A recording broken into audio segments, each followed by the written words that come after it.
Olá, eu sou a Andrea. E eu sou a Dani, sejam muito bem-vindos a mais um episódio do Vozes do Transporte. E hoje aí com um assunto que a gente gosta de falar bastante, né? Pois é, vamos falar sobre motores, tecnologia, descarbonização, tudo que vem pela frente. E com uma empresa, o nosso convidado representa uma empresa aí que já é bem conhecida no mercado, que aí quem conhece transporte, talvez já tenha até experimentado produtos dessa empresa. Seja muito bem-vindo, Christian Malevich, que deixa eu ler aqui, que é Head da Unidade de Negócios, Energia e Descarbonização da Tupy. Grande esse cargo. Grande esse cargo. Mas a Tupy tem uma relação com a MWM, né, Dani? Primeiro, seja muito bem-vindo. Obrigada aí por ter aceito o nosso agradecer o convite de vocês. Convite. Né? É um prazer estar aqui com vocês. Legal. Falando de um tema que a gente gosta tanto, né? Que é mobilidade, que é descarbonização. Sim, acho que a gente vai ter bastante assunto. A gente já conversou bastante aqui nos bastidores, né? E acho que para a gente começar, só porque como a gente já te apresentou aqui, como Tupy. E a gente sabe que a Tupy também agora, na verdade, a MWM é uma subsidiária da Tupy. MWM é bastante conhecida, né, de todo mundo. Que eu já dei spoiler. Você deu spoiler. Como que é essa relação? Como que a Tupy se posiciona? Como a MWM se posiciona hoje? Por que essa aquisição? Dá uma explicada para a gente poder entender como está agora, sim, né? Sim, Dani, acho que é muito importante, né? Muito interessante o ponto. Bom, a Tupy é uma empresa que tradicionalmente ela se especializou na tecnologia de componentes estruturais para motores. Então, blocos de motor, cabeçote, né, que são peças vitais, né, para os motores no mundo. Ela lidera esse negócio no Ocidente, então grande parte da receita da companhia vem da exportação de blocos e cabeçotes para a Europa, para os Estados Unidos. E ao longo do tempo, né, quase 90 anos de Tupy, eles entenderam que os clientes também demandam, ou eles demandariam serviços adicionais ao bloco e o cabeçote, então ao bloco e cabeçote fundido. Então, além da fundição, de você entregar o bloco e cabeçote bruto, para que ele possa ser usinado, para que você possa montar os pistões, virabrequim dentro do motor, a Tupy ela poderia oferecer também esse serviço, né, uma vez que esses blocos saem muitas vezes do Brasil, do México, de Portugal, e viajam o mundo no navio bruto. Né, se poderia ser usinado, ali você teria uma redução, na verdade, de custo, um aumento de eficiência desse produto, e muitas vezes até montado, seja parcial ou seja completo. E ela buscou uma empresa no mercado que tinha esse serviço tradicionalmente, já né, a sua experiência grande, encontrou a MWM, né, mais de 70 anos de experiência no desenvolvimento, na montagem de motor, usinagem, e deu match, né, essa relação. A MWM já tinha em um dos seus contratos a montagem dos motores MAN, para a fábrica de caminhões da Volkswagen, né, em Resende, então, há muitos anos, né, que é um negócio de bastante sucesso no mercado, um dos líderes, né, do segmento. Então, ela passa, com a Tupy, a oferecer esse serviço não só para as companhias que faziam parte do grupo, né, que até 2022, quando essa junção acontece, quando essa aquisição acontece, a MWM fazia parte do grupo Navistar, né, da marca de caminhões International. Então, a limitação da MWM estava dentro desse ambiente, né, desse ambiente ali, né, da MAN, da Volkswagen, né, da International. Quando ela encontra a Tupy, ela tem a oportunidade de expandir isso para as demais empresas, e não só para o segmento de mobilidade veicular, mas também para as máquinas agrícolas, as máquinas de construção, né, no mundo. E a Tupy, por sua vez, passa a oferecer um serviço adicional, que vai além da fundição do bloco do cabeçote. Então esse foi o principal motivo pelo qual esse negócio... Foi uma ampliação de serviços para oferecer aí pro transporte. Exato. De uma maneira mais completa, assim, Isso. né? Mas a MWM ainda tem uma relação com a Traton, o grupo Traton. Como que está hoje? Isso. A nossa relação principal segue nos contratos de manufatura de motores, né? Então a gente segue fazendo a logística, a montagem, né, dos motores de acordo com o projeto que é da MAN, né? Além do negócio de componentes estruturais e contratos de manufatura, nessa aquisição a Tupy também passou a ter acesso à tecnologia de desenvolvimento de motores. Nós temos o maior centro tecnológico, né, de produção, desenvolvimento de motor da América Latina, né, porque a nossa matriz é aqui no Brasil, né, a gente não depende hoje de matriz na Europa e nos Estados Unidos, então ela passa a ter acesso a uma engenharia, a um corpo de engenharia que desenvolve motores, que também é parte desse serviço. Então a gente começa a oferecer para as montadoras também homologação de motores, testes de durabilidade, né, melhorias de consumo de combustível, né, como uma prestação de serviço. Né? Entendi. E nessa unidade de negócio, na qual eu sou responsável, a gente também segue fornecendo motores próprios com propriedade intelectual MWM, principalmente para as operações fora de estrada, agrícola, construção, e no caso do rodoviário, com tecnologias ligadas à descarbonização. Então, como reduzir, né, a pegada de carbono dos caminhões, dos ônibus, através de tecnologia desenvolvida no Brasil. Muitas vezes soluções que fazem muito sentido aqui na nossa região, América Latina, né? E o último negócio, o quarto negócio da Tupy, com a MWM, né, com a aquisição da MWM, é a rede de peças e serviços. Então nós temos uma grande, segunda maior rede de peças e serviços dentro dos autopartistas no Brasil. Que é tudo que o cliente Caramba, precisa, né? Você tem números, é a segunda maior. Isso, nós temos hoje aproximadamente 700 pontos de atendimento. Né, de atendimento de peças e serviços no Brasil. Então o cliente não fica na mão. Não fica na mão. Jamais. Jamais. E que é fundamental. Quando você lança uma tecnologia nova, né, uma das grandes dificuldades é você conseguir apoiar o cliente.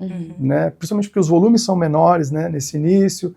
Então a gente consegue aproveitar, escalar essa capilaridade que nós temos em peças e serviços para acelerar essa experiência positiva do cliente, mesmo com tecnologia nova. Eu acho que também entra muito dentro do que vocês falam bastante, que é garantir essa descarbonização não só no produto final, né? Que você está oferecendo, mas em toda a cadeia, né? Desde a produção, desde a logística. Acho que já entra também dentro desse objetivo de vocês. Exatamente. Quando a gente entra com os caminhões, a gente começa com os grupos geradores a biogás, a história nossa no biogás, no biometano, já entrando um pouco ali no nosso tema, né? Ela começa na energia elétrica. No passado, até por falta de conhecimento do mercado, né, de produção de proteína em relação a fazer biometano. Biometano é algo novo no Brasil em escala. Né? Então, até então, o mercado usava a matéria orgânica, né, para fazer energia elétrica. Né? Então, a energia elétrica, até antes ali de 2015, 2014, o nosso custo de energia elétrica era muito alto. Vocês vão se lembrar que a Andréa, vocês têm muito contato com as montadoras, né? Então as montadoras colocavam os grupos geradores a diesel para operar no final do dia, das 5 às 8 da noite. Nós fazíamos isso também, porque ali a energia era muito cara, né? Isso acabou, veio o mercado livre, então o custo da energia passou a ser muito mais previsível, da energia elétrica, e esse negócio de usar o biogás para fazer energia, ele passou a não ser muito viável, né? E aí é onde a gente começa a usar o biogás para produzir biometano, para substituir o diesel. E aí, nesse segmento, a gente criou, dentro da companhia, uma engenharia que é especializada em produzir biometano. Né? Então, produzir biogás, produzir biometano. Então, além de fazer os equipamentos, a gente faz o combustível. Hoje nós, inclusive, comercializamos, né, biometano, equipamos os caminhões com biometano que é feito por nós mesmos, né?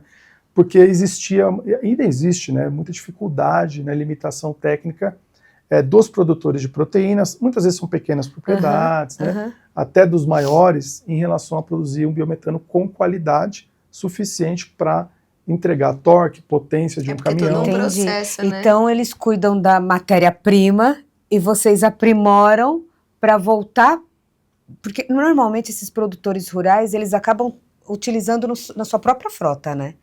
Exato. Então faz todo um círculo, como é chamado, um círculo virtuoso. Perfeito. Então eles produzem a matéria-prima, leva para vocês, quanto indústria né, assim, que aprimora, digamos assim, desenvolve um combustível de qualidade com o uso da engenharia, tecnologias e tal, e aí aplica nos próprios caminhões desses clientes. Exato. E de quem mais queira, porque Exato. Também acredito eu que vocês acabam sendo clientes desses produtores, porque vocês Sim. oferecem para demais que tenham interesse. É Exato. Isso mais ou menos? É isso aí.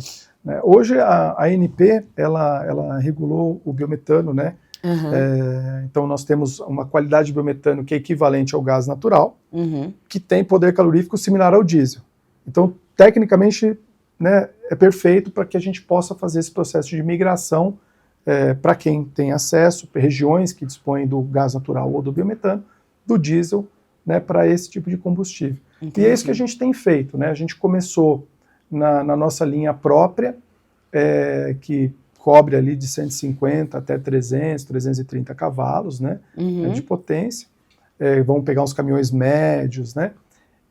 Recentemente nós anunciamos uma parceria grande com uma empresa asiática, Yuchai, para que a gente pudesse aumentar esse portfólio e aumentar a nossa disponibilidade de solução. Então hoje nós vamos de 120 até 570 cavalos no biometano. No biometano, com que essa interessante. parceria Com essa parceria. E aí esses motores, você falou dessa parceria com a Ásia, eles estão bem à frente em termos Sim. de até capilaridade.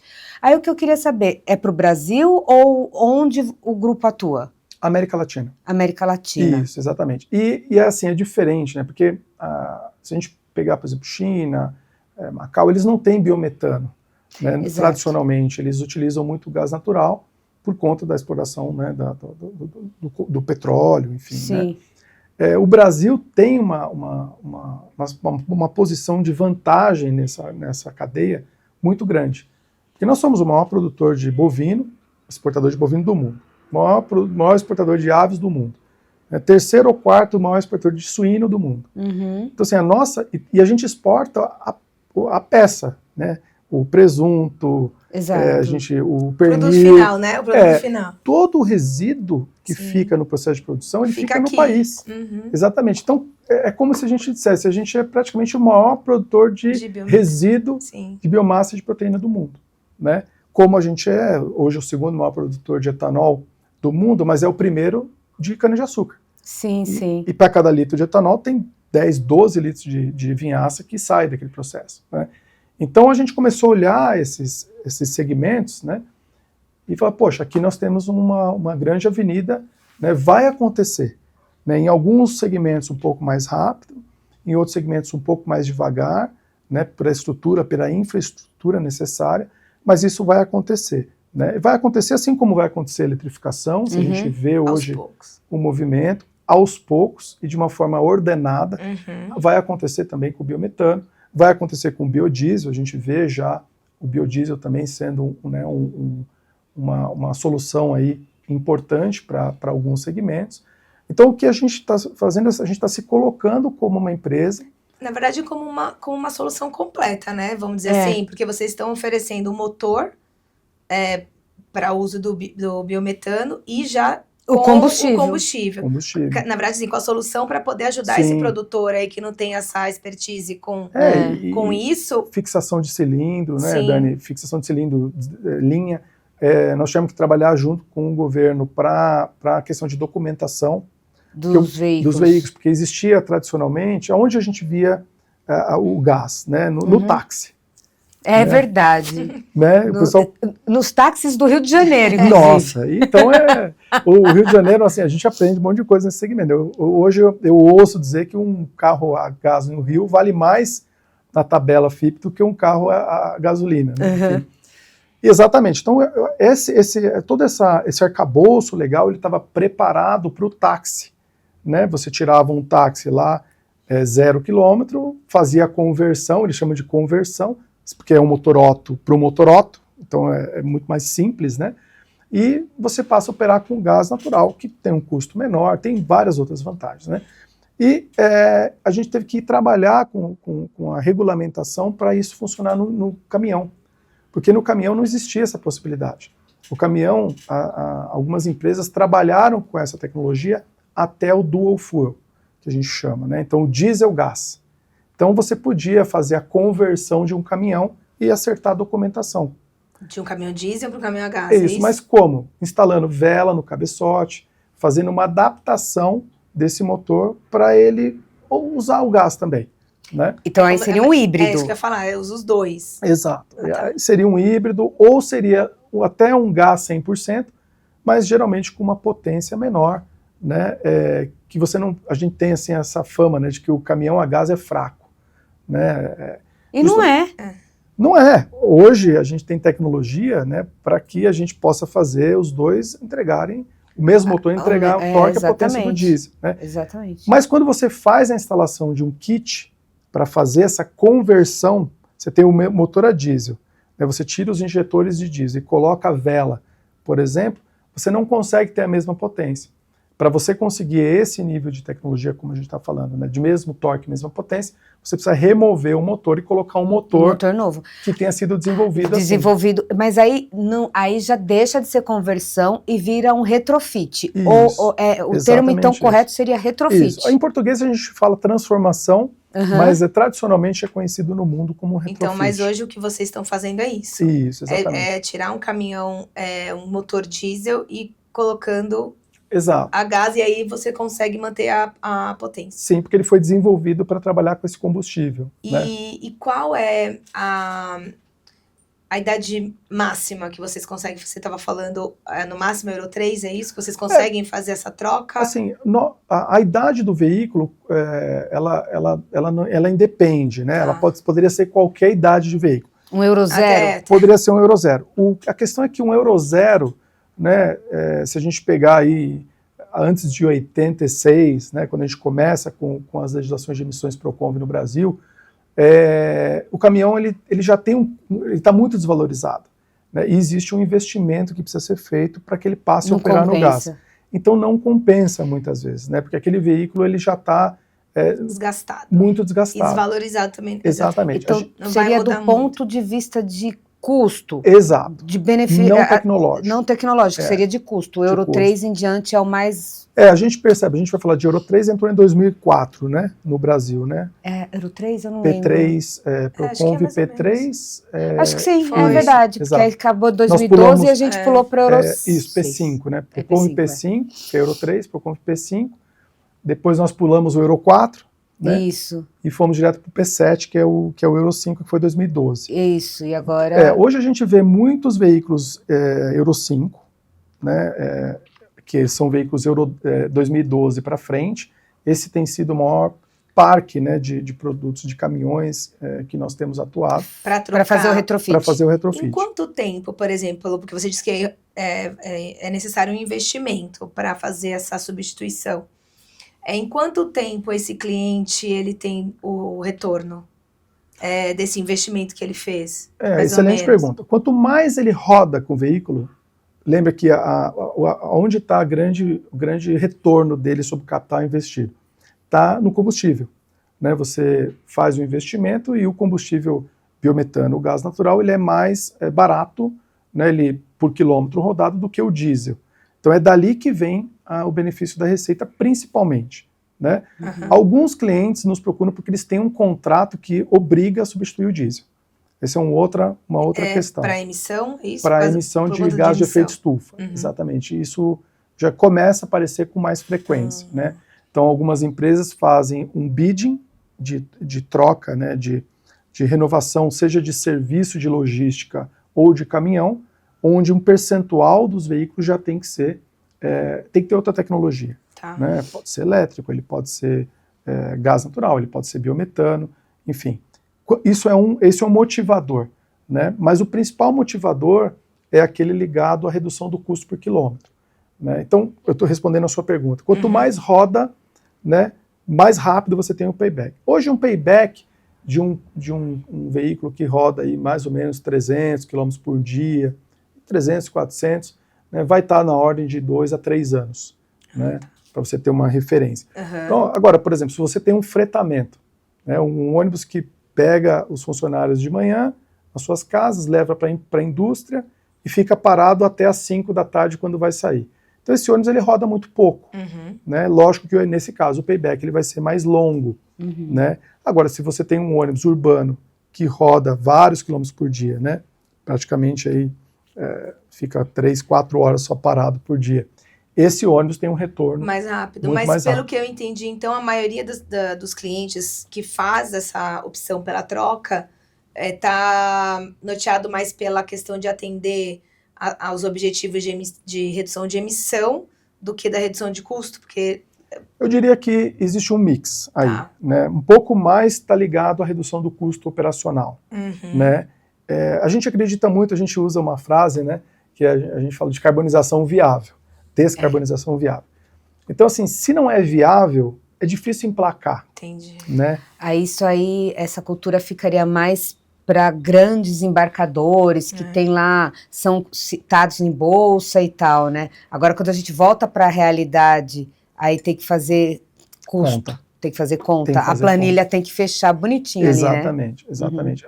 Por exemplo, a gente tem conversado com clientes que experimentaram o elétrico no last mile, né? No caminhão pequeno que faz entrega. Então, o primeiro ano, o segundo ano foi bem. No terceiro ano, o tempo que demora para fazer carregar a bateria, já ele está tendo que colocar um outro caminhão, porque ele precisa entregar carga. Então ali já começou a ter um pouco mais de dificuldade. O desgaste ali da carga de bateria. Né? A gente tem clientes, por exemplo, que, como o fretamento é difícil eu conseguir emplacar uma solução, porque o ônibus fica parado. Sim. Né? E o cliente tem um custo, ainda mais o Brasil, né? A gente tem uma inflação, juros muito alto. Né? Exato. Então o custo do capital, ele pega, né, nisso. Começa a ficar muito distante esse payback, nesse tempo que ele demora para remunerar o capital, ele vai preferir deixar o dinheiro no banco. Né? Então a gente tem esse desafio aqui, principalmente na nossa região, com juros muito altos, de você tem que ter payback curto. Né? Porque senão fica difícil o cliente... Você convencer ele, né, de fazer. Exatamente. E hoje os seus clientes são mais de qual segmento? Que mais você consegue fazer ou te procuram para fazer essa substituição? Perfeito. O gás hoje, o biometano, eles estão, primeiramente, coleta de lixo, né? O segmento de saneamento, a gente acredita que ele vai migrar 100% para biometano. Tem já até uma lei, não tem? Alguma coisa aqui em São Paulo? Tem. Alguns biddings a gente já começa a perceber que São Paulo, Rio, por exemplo, isso vai continuar acontecendo nos grandes centros. A prefeitura já solta o bidding dos veículos, seja caminhão ou prestação de serviço de coleta, com a obrigação de ser biometano. Entendi. Né? Mas é o ovo, né? Como é que a gente fala assim? É o ovo a galinha. Quem vem primeiro.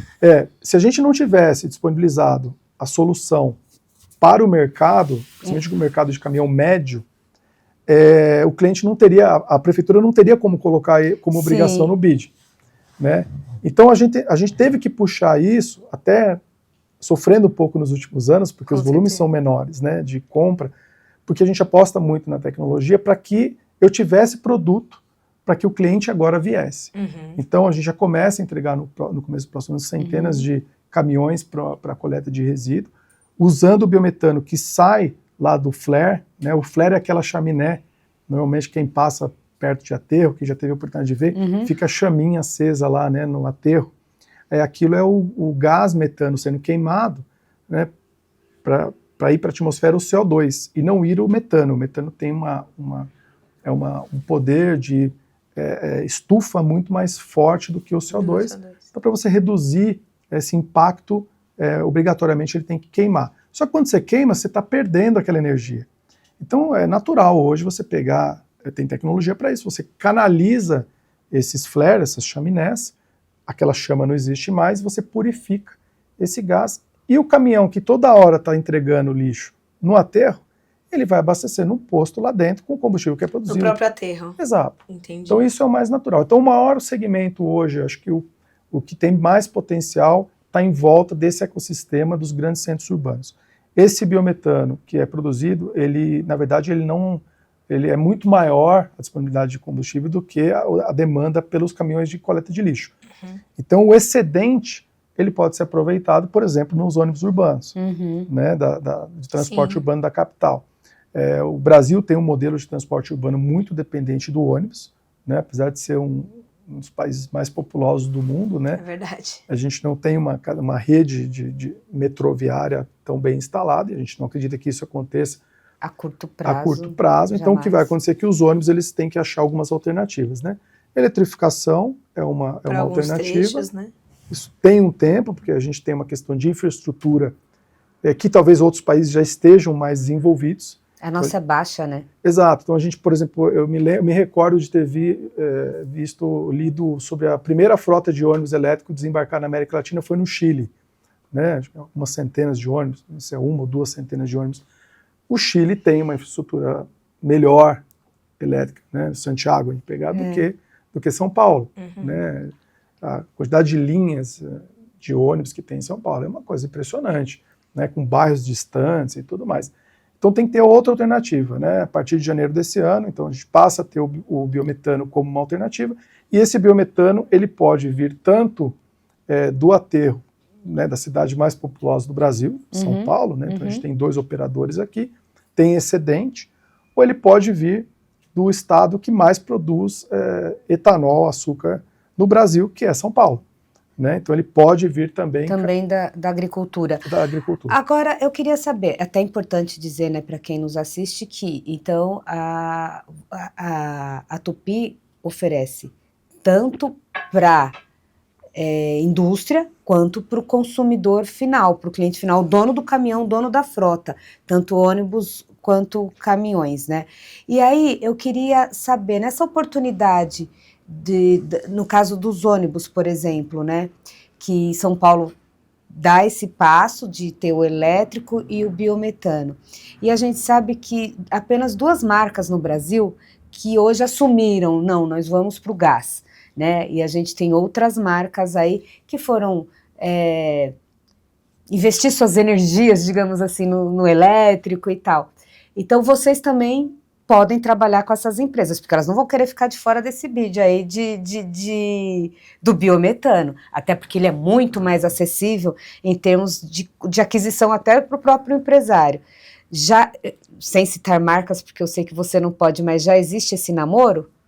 Sim, todas as montadoras avaliam essa situação. A gente tem, se a gente pegar São Paulo, que é uma referência, né, no transporte urbano, você tem tanto o BRT, né, que são as linhas principais, como as linhas que fazem a distribuição. Você tem diferentes tipos de veículos, né? Então você tem praticamente todas as marcas quase de caminhões e ônibus estão nesse segmento em alguma parte, né, dessa infraestrutura. Então todas elas avaliam essa situação.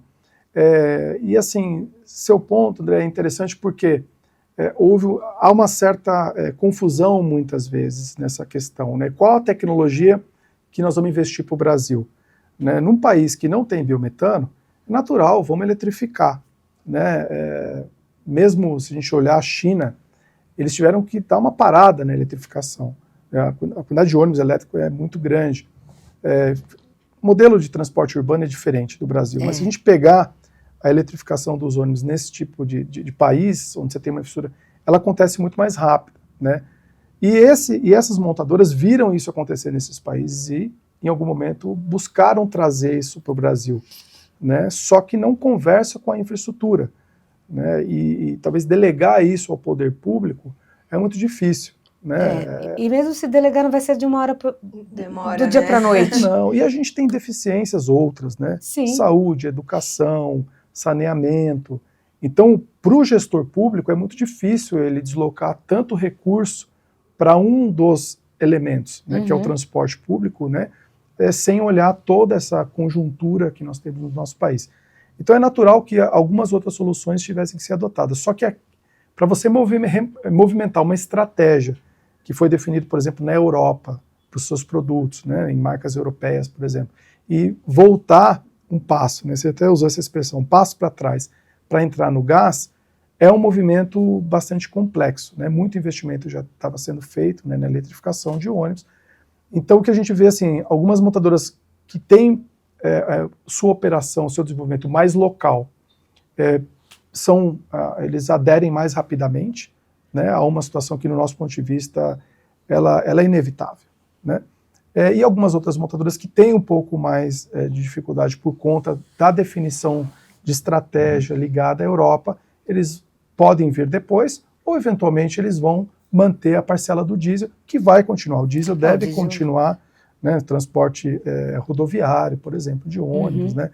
Mas a gente, sim, nós conversamos com várias montadoras, e o apoio da Tupy, da MWM, é justamente na adoção da tecnologia. Viabilizar. Porque no momento as montadoras enxergam volumes menores, né?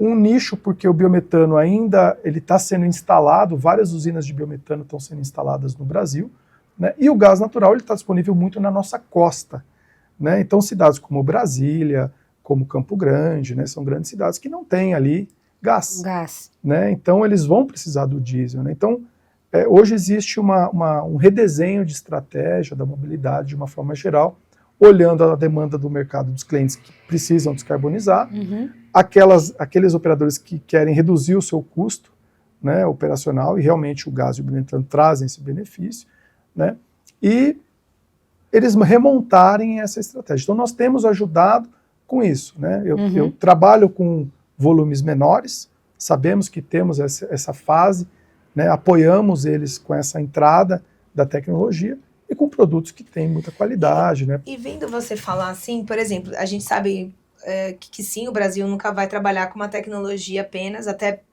falando da questão da falta de infraestrutura. Mas me parece que, por exemplo, quando a gente está falando do gás, do biometano, por exemplo, fica um pouco mais fácil, rápido, até porque, por exemplo, vocês já estão oferecendo toda essa solução completa para o cliente, né? Então, o cliente que quer hoje ter um caminhão movido ao biometano, você já tem a solução de repente, ter esse combustível, ele ter o abastecimento próprio, como a gente já recebeu outras empresas aqui que já adotaram dentro da sua frota o abastecimento dele. Então, já não depende de uma infraestrutura externa. Você acredita que, por exemplo, por conta até dessa demanda, hoje o gás ele acaba saindo um pouco na frente, por exemplo, em relação à eletrificação? Quando a gente está comparando você poder ter essa estrutura dentro da sua própria empresa, por exemplo. Sim, o custo de implantação ele é menor, né? E os distribuidores de gás, eles apoiam. Nós temos um modelo de distribuição de gás no Brasil, que ele é concessionado, né? Então você tem concessionário. Em São Paulo por exemplo, tem 3 concessionárias né, de gás, né? Que fazem a distribuição do gás.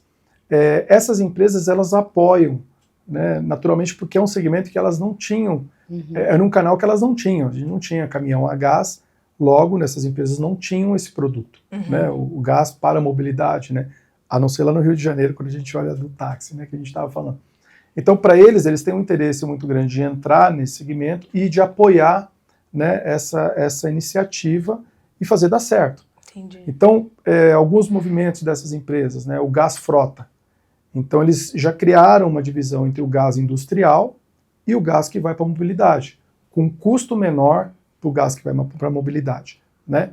O sistema de compressão de gás, de dispenser, né, que são as bombas de gás, né, eles já passam a oferecer para alguns clientes que têm um consumo mínimo, né, essa infra sem custo, né, ou ela eventualmente diluída, né, no custo do combustível.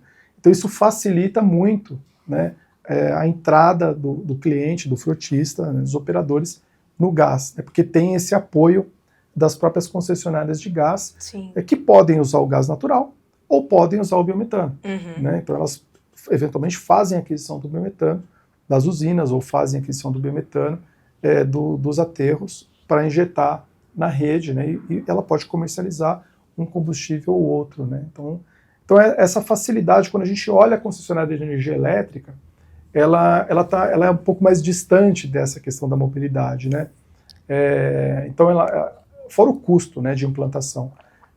O que eu quero dizer é o seguinte, vou fazer uma analogia, né, para tocar no seu ponto. Uma Comgás, ela não aumenta o duto de gás para fazer a entrega do gás para uma operadora de ônibus em São Paulo. Né? Já uma Enel, ela é obrigada a aumentar o diâmetro do cabo.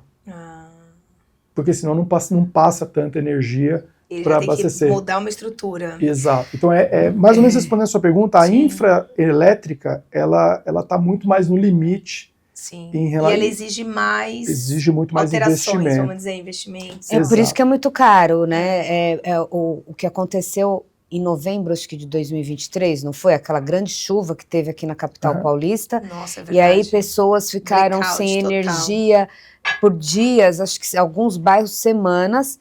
E tudo isso porque aí que se tocou no assunto que ninguém conhecia da energia baixa para energia que o Brasil teria que ter, principalmente para São Paulo, né, no caso, para ter a frota de ônibus que se estimava na época, não lembro qual era o número mais, mas 2.600 unidades.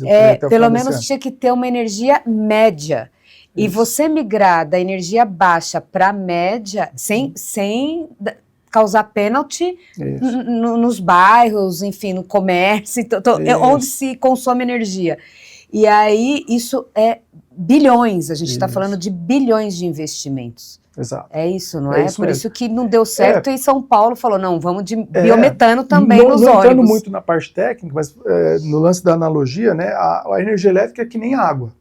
Para você passar mais, né, porque você vai ter que colocar energia elétrica onde não tinha. Você precisa passar mais energia no cabo, né, porque ninguém vai querer deixar de assistir a novela, né, para poder abastecer o ônibus. Então você tem que, a analogia é a mesma, você tem que aumentar o cabo, né, e aí entra na média tensão. Então você tem que passar mais energia ao mesmo tempo. Né? O cabo que nós temos hoje não permite tanta energia ao mesmo tempo. Né? Então você tem uma limitação de tensão. Né? Exatamente. Agora imagine uma frota, a gente acabou de fechar 1000 ônibus elétricos. Todos carregando ali. Ao mesmo tempo. Entendeu? Então é difícil. Sim, é difícil. Assim, agora, vai acontecendo. Sim. Né? Vai acontecendo junto com o gás, com o biometano, né? Vai acontecendo com outras tecnologias. Né? A gente vai ver uma coisa que pouco se explora ainda no Brasil são os híbridos. Né? Nós agora vamos entrar provavelmente em breve com soluções nesse sentido. Você consegue aumentar muito a eficiência do motor a combustão, né? Porque hoje um ônibus ele fica parado no ponto, ele fica parado no farol. Então o tempo que ele fica parado, ele tá queimando combustível, ele não está se deslocando. Se você está aproveitando essa energia para uma bateria, você tem redução de consumo da ordem de 30%, 40% de um veículo a diesel, e eu estou falando do diesel mesmo, né? Seria um híbrido diesel elétrico, por exemplo? Poderia ser um híbrido diesel elétrico. O gás combinaria nesse sentido? Total. Mas aí a gente ia ter aquele impacto de peso, não? Eu digo de bateria com cilindros. Muito parecido. Ou a gente consegue... Você consegue diminuir um pouco o motor, né? Usar a bateria e usar um sistema de elétrico. Então, se você está falando, vocês já estão trabalhando nisso, então você já tem o conhecimento mundo, de né? causa. Se você pegar Macau hoje, né? Estou falando de um país, né? Vamos pegar Macau, 90% dos ônibus são híbrido. Né? Híbrido elétrico diesel. Híbrido elétrico diesel, né? Com a utilização de tecnologia, como eu estou falando. Né? Então, mas a principal vantagem é essa recarga que ele faz toda vez que ele está... Você aproveita a energia que você está desperdiçando quando o veículo freia, quando o veículo para no ponto, quando o veículo para no farol. E isso atende até ônibus rodoviário, não? O híbrido, porque ele pode... Sim, o ônibus rodoviário... Na frenagem... Isso, pode. Com uma eficiência menor, exato. Né? Mas pode. O ideal é que você use em rotas que você tem muito anda e para. Então, mesmo o híbrido teria que ser para trechos mais urbanos. Ou serra. Ou descida, que você tem toda o consumo. É verdade. Exato, Você tem aproveitamento da energia, né? Olha que bacana. Hoje a Fórmula 1, por exemplo, é isso, né? Quem assiste gosta de Fórmula 1, né? Acabou agora a Fórmula 1. É isso, né? A grande tecnologia de aproveitar essa energia que estava sendo desperdiçada, né? Então, isso são tecnologias que elas vão se complementando, né? E, como eu falei, a grande complexidade que se criou, porque tem muita opção, né? É o que faz com que a gente seja, assim, inteligentes, né, como brasileiros aqui primeiro, né, antes de tudo, de usar aquilo que é mais viável hoje para o nosso país. Hidrogênio, queima, pega fogo? Pega. Tem 3 vezes mais poder calorífico do que o diesel. Mas por que então a gente não usa só hidrogênio? Porque é caro.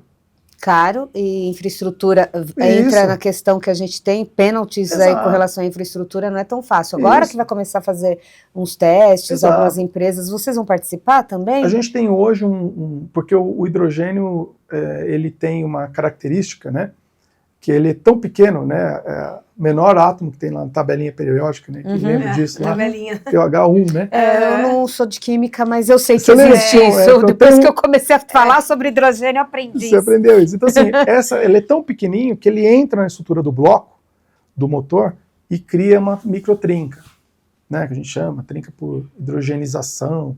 Então, o que hoje a nossa área de componentes estruturais desenvolve na Europa é justamente uma liga que permita operar com hidrogênio sob pressão, né, para evitar que ele trinque, né? Então, mas olha só o que nós estamos dizendo, nós ainda precisamos aperfeiçoar, né, mas tem tecnologias que exigem muito a molécula lá. Então, quando eu ouço, assim, a gente ouve, né, André? Você, então, ouve mais que eu, né? Na comunicação com a Dani aí. O hidrogênio, nós vamos ser tudo hidrogênio agora no caminhão. Né? O melhor... Gente, assim, a gente tem que ser realista, né? Nós temos que estudar? Temos. Precisamos estudar hidrogênio, né? Ele é um combustível que é utilizado largamente, né, foguetes, essas coisas. Temos que analisar isso, estudar. SAF, combustível de aviação. A primeira vez que eu vi SAF, eu ouvi como se todo avião ia passar a usar SAF no ano seguinte, né? A gente está vendo que não é verdade, porque as operadoras de transporte aéreo trabalham com um custo muito apertado. Então, aumentar o combustível em X reais, quem compra passagem aérea ainda não está disposto, né, a pagar isso. Isso. Então, quando a gente ouve o lance da tecnologia, é bacana porque tem um estudo acontecendo. Mas as mídias, muitas vezes, né, que não são especializadas como a de vocês, elas carecem muito em oferecer a notícia completa, né? Isso aqui ainda não tem maturidade para ir para o mercado, né? Mas bacana, está trazendo resultados. A gente tem automóveis que andam com célula de combustível, né, funcionando. O etanol, a gente pode usar o etanol no transporte para substituir o diesel no caminhão e no ônibus? Se a gente olhar hoje o preço do etanol na bomba, não faz sentido, né? Mas por que vocês não desenvolvem? A gente criou, ano passado nós lançamos na AgriShow um motor de trator etanol, que já entrou em produção esse ano, e nós estamos fornecendo com a mesma solução para as usinas. Porque ali, para quem é autoprodutor de etanol... Vale a pena. É a tal do círculo virtuoso. Que daí vale faz a pena, sentido. mas para quem não tem a produção, agora quem vai fazer rodar 2.000 quilômetros no etanol, tiro não no pé. Agora, como Exato, mas a tecnologia existe, eu até ouço, não, mas tem que ser tudo etanol. Sim, mas tem que conversar com quem produz para vender na metade do preço, porque o poder calorífico do etanol é metade do diesel. Consome mais, imagine num caminhão. Eu acho que a cultura tem que mudar, né? Porque, por exemplo, antes era tão fácil, gasolina, álcool, diesel, era muito assim, né? Caminhão é diesel, carro, gasolina. Hoje não dá mais para ser assim, né? Hoje, com essa questão da descarbonização, realmente ter que estudar o trecho, estudar onde você vai usar, estudar se você tem condição de produzir, né? Para você entender o que vai funcionar para a tua operação. Né? Sempre... Não tem como você definir. Eu acho que é isso mesmo, porque sempre foi assim, né? No diesel, né? A montadora lá, na hora de oferecer um caminhão, ela tinha que estudar a rota, né? Eles entendem, olha, qual que é a sua rota para eu te oferecer o melhor caminhão com o melhor entre eixo e tal. E agora adicionou-se mais uma questão, mais né? Um estudo. Mais um estudo. Qual é a tecnologia que cabe dentro da sua operação? É o gás, o biometano, é o hidrogênio, vai ser o elétrico, né? Tudo isso. E aí, como é que você enxerga hoje, dentro da tua área, os próximos passos, por exemplo, se você fosse falar o que vocês estão prevendo ali, estudando, né? Agora é o híbrido, o que você está... pensando na sua energia. A gente tem vários trabalhos de pesquisa em andamento. Nós temos uma área que faz pesquisas de mais longo prazo, né? Eu citei o exemplo do hidrogênio, é público. A gente tem esse trabalho, né, do hidrogênio sendo feito. Nós estamos em operação com a tecnologia do biometano, expandindo agora para caminhões pesados. A gente deve agora ir até 570 cavalos, isso a gente já está entregando os primeiros caminhões com potência maior. Só uma questão, só para OEM, só para montadoras ou também para o público final, esses motores maiores aí de caminhões? Nós temos à disposição, como eles atendem a tecnologia, aos níveis de emissões, segurança atuais, eles atendem os dois segmentos, o novo ou o seminovo, né? Naturalmente que o seminovo ou a transformação do novo em locadoras, por exemplo, sempre vem antes, né? Porque é muito mais complexo para uma montadora mudar a sua linha de produção, né? Vocês conhecem bem. Né? Você imagina colocar todas essas tecnologias ao mesmo tempo e dar o cardápio, né? O cardápio é tipo pizzaria, né? Na mão do operador é muito difícil, né? Tem que ser uma venda consultiva, as montadoras vão ter que adotar algumas tecnologias, alguns produtos vão ser importados, porque não tem escala para produzir tudo no Brasil. A gente vê os elétricos, né? Então, o que a gente enxerga é que mais e mais vai ser segmentado. Então, transporte de resíduo, lixo, né? Compactador de lixo. para o modelo que nós temos no Brasil, que são médios grandes, compactadores, e biometano. Esse deve ser biometano, e é essa tecnologia que a gente acredita. Por muito tempo, o Brasil ainda carece de liquefação, de uma cadeia de distribuição que entregue esse combustível liquefeito. Então isso ainda faz com que a gente tenha uma sobrecarga de peso para colocar cilindro, né, para usar o gás. Então o Brasil trabalhar e as distribuidoras de combustível com um sistema para liquefação e abastecer os veículos com gás liquefeito seria um passo, né, extraordinário para que a gente pudesse aumentar a autonomia dos caminhões, principalmente dos rodoviários, enfim, né. A gente acredita que dentro das usinas, desses ecossistemas de produção de combustível, seja de etanol de milho, seja de etanol de cana, ali a gente vai ter um mix entre etanol e biometano, né. O resíduo, quando ele passa, a vinhaça passa por dentro de biodigestor, ele melhora o atributo agronômico daquele fertilizante, porque eles reaplicam isso na lavoura. Então, como eles já têm que fazer esse trabalho, né, ali você tira o gás. Né, então você transforma a vinhaça num adubo, né, num fertilizante riquíssimo, né, eles usam muita água, muito potássio na cana, então ele reaproveita estabiliza aquela matéria orgânica para aplicar na lavoura e já tira o gás. Então o biometano vai estar inserido principalmente na cana, né? Seja para o transporte interno, seja para o transporte do açúcar, né, até o porto, ou do próprio combustível, né, etanol, que vai para a distribuição. Então, a gente acredita muito que esse seja o caminho. O caminho que vocês também estão. Olha, o diesel vai sair desse ecossistema. O diesel vai sair desse ecossistema. Você conseguir, né, da cana aí produzir dois combustíveis, exatamente, né? Porque é o etanol e o Não, e tem uma outra coisa, André, na linha que você está falando. O etanol nosso, ele é produzido com diesel. E eu explico. As máquinas que plantam e colhem a cana são a diesel. Né? Não existe hoje equipamentos novos disponíveis para usar etanol. Então você produz um etanol com um diesel, na sua essência. Então primeiro o caminho é tirar o diesel desse ecossistema. Sim. Porque se tem o etanol e tem tecnologia, e você é um autoprodutor de etanol, parece óbvio que não seja diesel. Claro. Né? Gera até um contrassenso, né? Se estamos trabalhando para eliminar o diesel. Não é?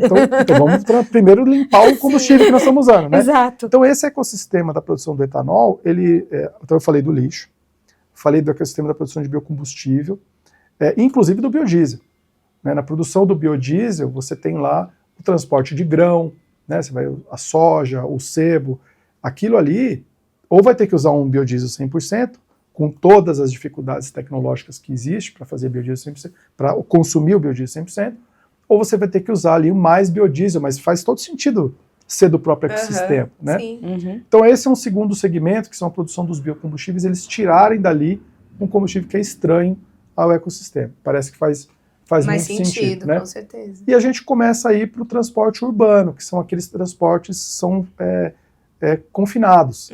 Né? Então, você sai de um grande distribuidor de um e-commerce, né, com os seus produtos, ali você comprou na internet, você recebe na sua casa com aquele veículo, que pode ser elétrico, pode ser híbrido, porque faz sentido nesse ecossistema. Claro. Ou, eventualmente, etanol, porque nós que temos automóveis ou que andamos em automóveis, já usamos hoje 30% de adição de etanol na gasolina, ou a gente usa 100% de etanol. Sim. Né? Então, logo, o etanol está muito presente nesse ecossistema. Exato. É uma opção.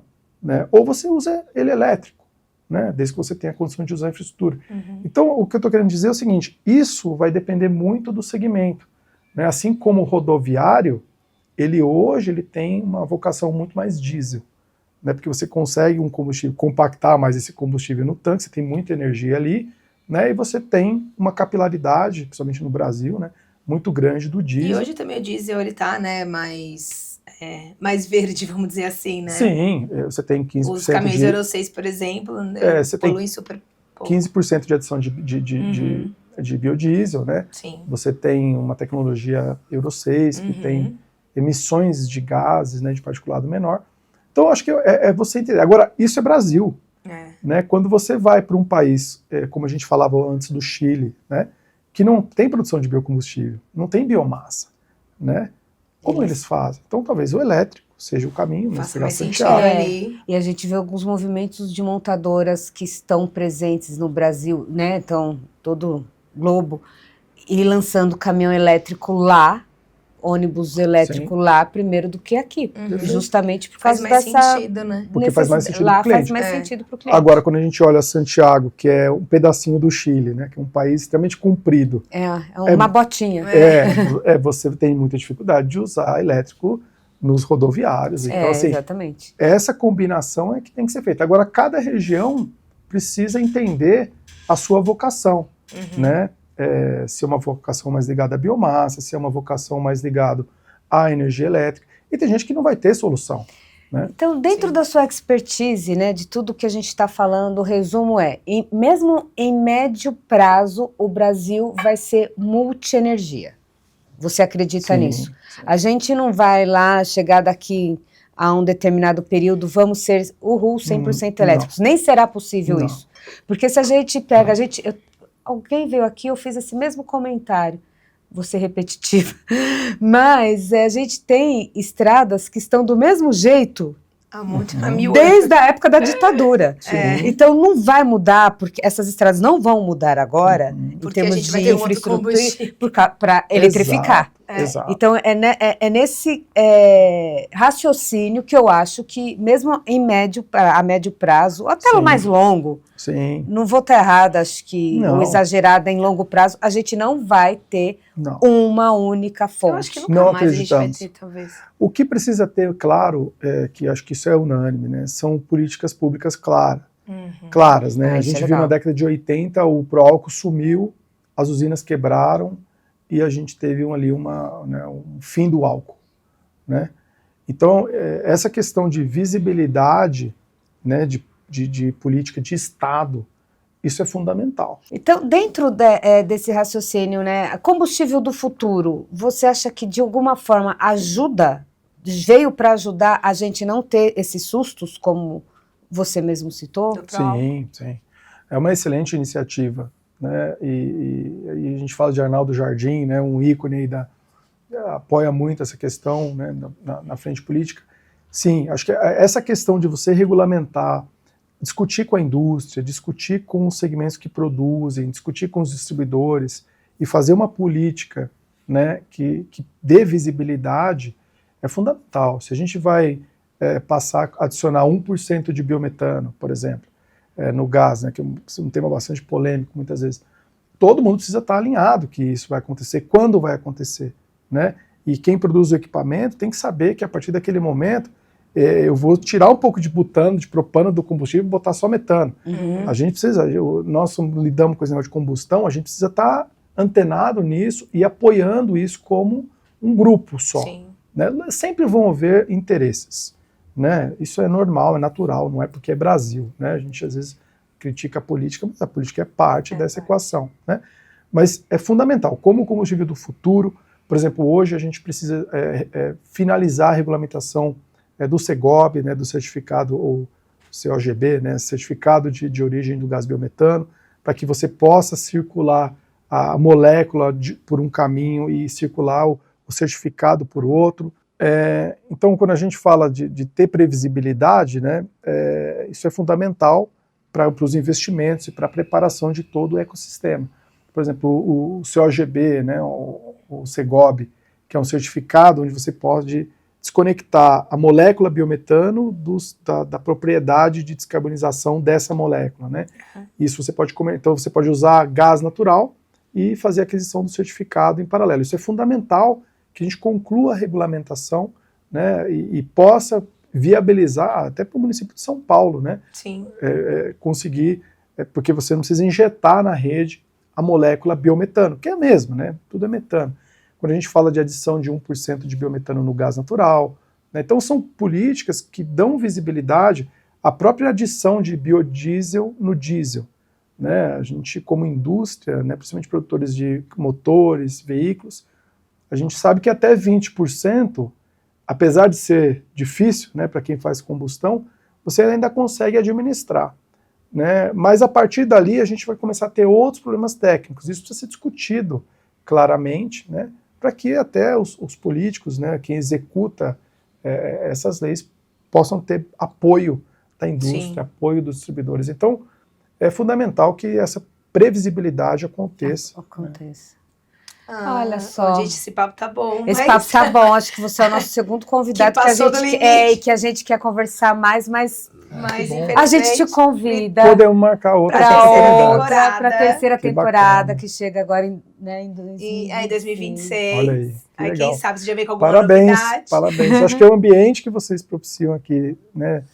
Deixa o convidado assim à vontade, confortável, né? Isso mesmo. Parabéns. Mas, Christian, a gente nem preparou a assessora, mas diante de são tantas novidades, você à frente aí de novos projetos e tal. E o que você faz para relaxar? Para dar aquela esquecida no trabalho. Quem é o Christian Malevich? Olha, André, assim, eu amo fotografia, viajo o mundo para fotografar. Que legal. Naquelas semaninhas que você consegue fazer, né? Então, assim, isso é uma das coisas que eu sou apaixonado. Então, eu tento... Mas você faz aquela fotografia que faz, tem um tema? Revela ou digital mesmo? Tudo, que revela, que trata, né? Que legal. Mas o mais bacana é conhecer essas culturas, né? Sim. Então, viajar e conhecer. Esse ano eu fui para a Indonésia, conheci esse pessoal lá. Então, eu tento, junto com a minha esposa, viajar e trazer esse material, assim. Então e você publica? Publico, mas não é o principal objetivo, André. O principal realmente é essa interação com a cultura. E tem um foco, a cultura, são pessoas, a paisagem. Novas. Olha então, que legal, que interessante. Esse ano nós fomos visitar os vulcões lá, eu não conhecia, né, o vulcão, poxa, natureza, né, Ilha de Komodo lá com os dragões de Komodo. Ai, que demais! Então, assim, isso faz a gente relaxar. Aí recarrega a bateria e volta para cá e vamos falar mais de biocombustível, de combustão de motor, né? Muito obrigada, viu, por aceitar o nosso convite. Por trazer tanta riqueza de conhecimento também nesse assunto que é tão complexo e tão atual, né? Exatamente. Então, conta conosco, estou à disposição e obrigado por nos receber aqui. Bacana. E você, fique ligado, porque sempre tem conteúdo nesse nível aqui no Vozes do Transporte. Lá, @Vozes do Transporte, curtir, se inscrever ali no nosso canal. Exatamente. E até a próxima. Tchau, tchau.